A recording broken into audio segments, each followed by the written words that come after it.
El Partido Comunista de Cuba en la provincia, al visitar el consultorio 34 del reparto Alturas de Buenavista, llamó a rectificar las ineficiencias detectadas tanto en el sector de la salud como en los factores de la comunidad para así juntos disminuir el número de contagios. Esas personas que están conviviendo allí dentro, en los núcleos familiares, que está el evento, allí hay personas también que son de las organizaciones de masa, que son del grupo de trabajo comunitario, que era el apoyo que nosotros tenemos que buscar para que haya más control de esas personas. Si hay alguien que comete las indisciplinas después de varios llamados de atención, entonces tenemos que tener los compañeros de la ICE, tenemos que tener los compañeros de inspección, que por supuesto ya hay que aplicar lo que está establecido para eso. Porque al final, entre todo, lo que estamos tratando de lograr, primero que no haya transmisión, y velar por la salud de todos, porque al final una indisciplina es lo que conlleva. Y no estamos hablando solamente de las cuestiones materiales, ni el gasto, ni eso, estamos hablando de la salud de las personas. Yo creo que tenemos que tratar de lograr. En ese sentido, Jaime Juan Vega, gobernador provincial, manifestó que hay que ser más severos en cuanto al cumplimiento de las restricciones de movilidad de personas en las cuadras cerradas.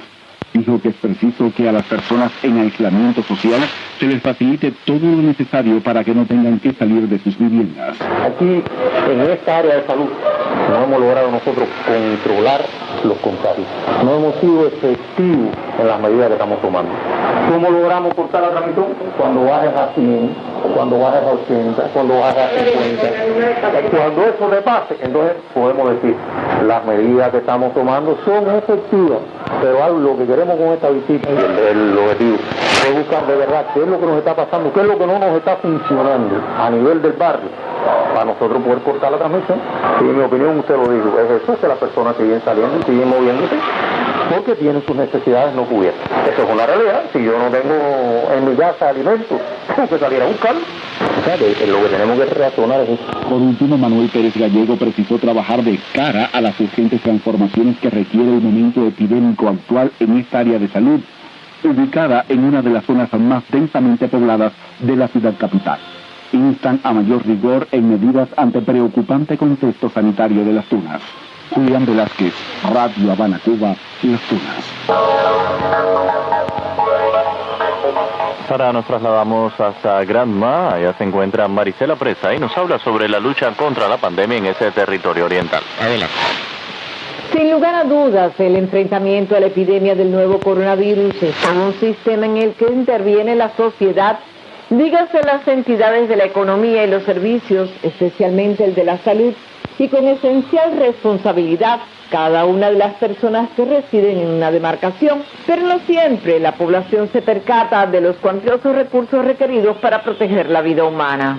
Hace unas jornadas, el ministro de Economía y Planificación, Alejandro Gil, refirió el esfuerzo del país para enfrentar la epidemia en un monto que supera ya los 5.772 millones de pesos para proteger gasto salarial, compra de recursos, alimentos, materias primas, material gastable, medicamentos, entre otros.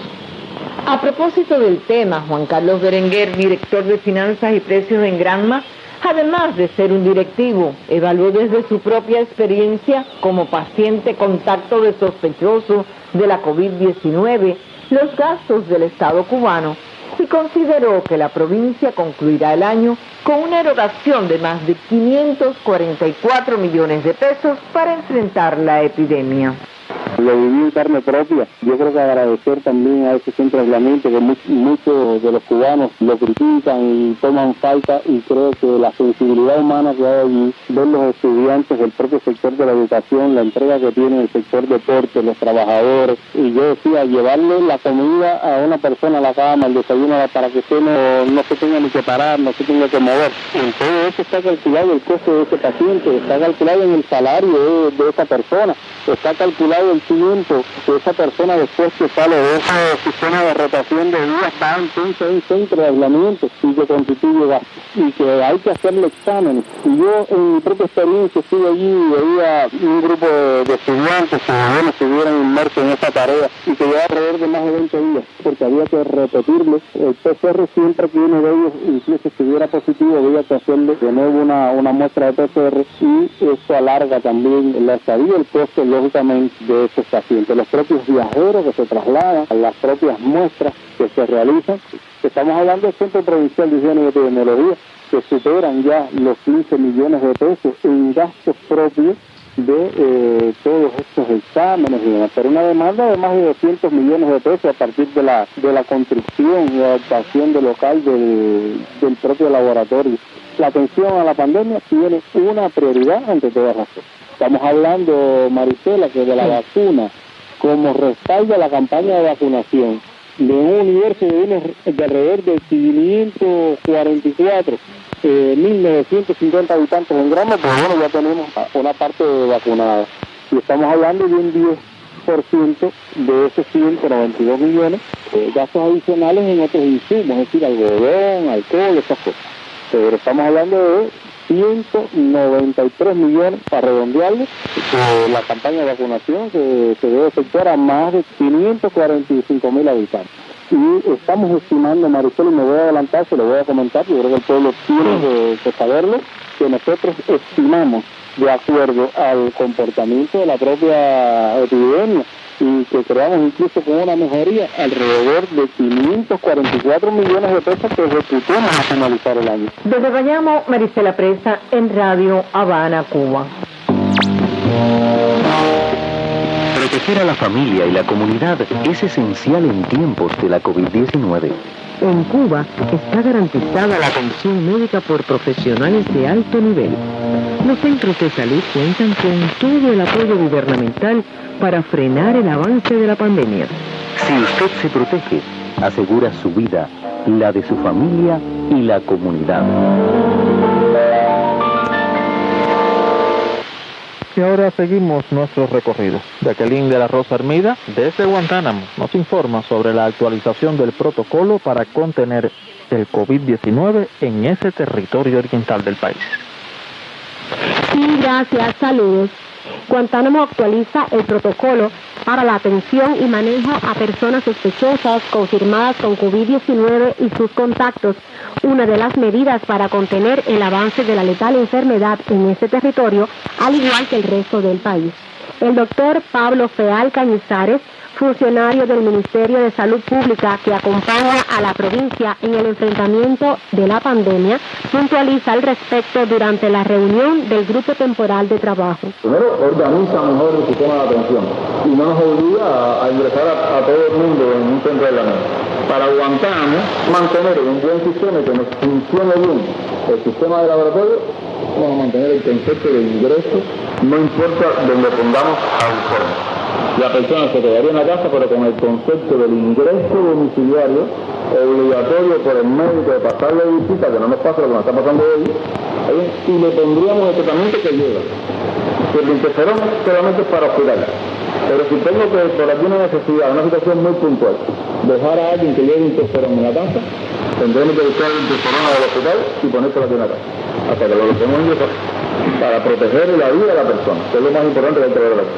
Le obliga al sistema de salud de la provincia a organizarlo bien y trabajar nombre a nombre. Esto es contra registro, contra el Estado, donde está ubicado cada lugar, para poder alcanzar ese fenómeno, porque las cifras no van a ser pequeñas.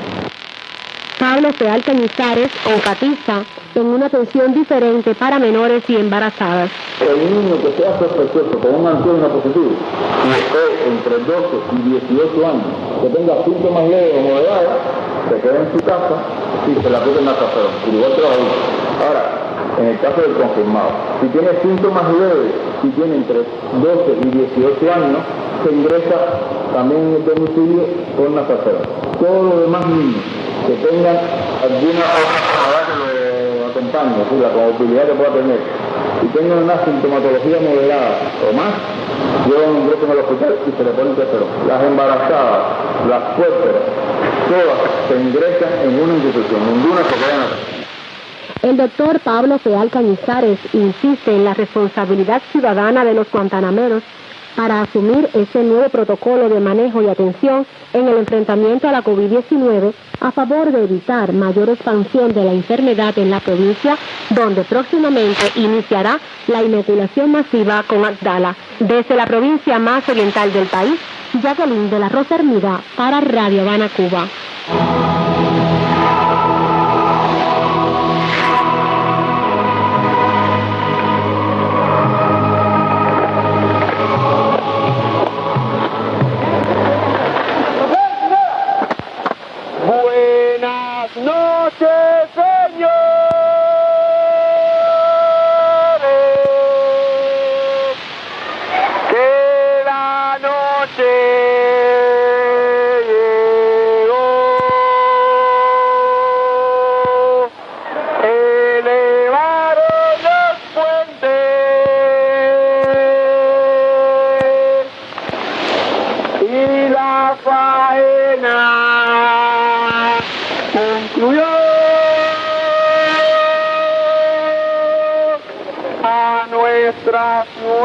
nadie puede entrar. De nuestra ciudad nadie puede salir. ¡Arma! ¡Ponche! ¡Arma! ¡La retaguardia! ¡Silencio! ¡Para el cañonazo a las 9! ¡Hey! ¡Elevación! ¡Máxima!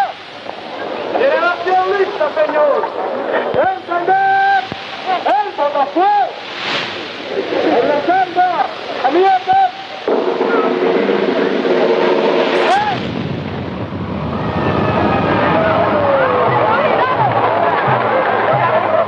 Es la hora 01 del tiempo universal coordinado. Así lo anunció el sonido del cañonazo justo a las 9 de la noche desde la fortaleza habanera de San Carlos de la Cabaña. Por más de 2 centurias, la fuerte explosión de un cañonazo es empleado en La Habana para marcar un momento el horario nocturno.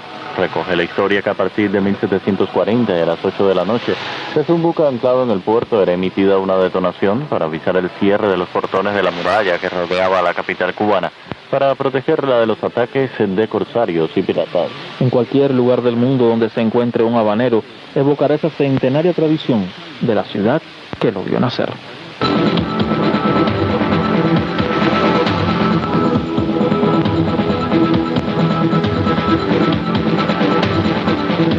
Todo listo para llevarles un tiempo de noticias ampliadas en Radio Habana, Cuba. Estos son los titulares. Realiza Foro de Sao Paulo encuentro virtual de solidaridad con Cuba. Denuncia embajador cubano en Chile intentos desestabilizadores. Pide tranquilidad presidente electo de Perú a solo 8 días para asumir el poder. Y nombra en Haití a Ariel Henry como primer ministro.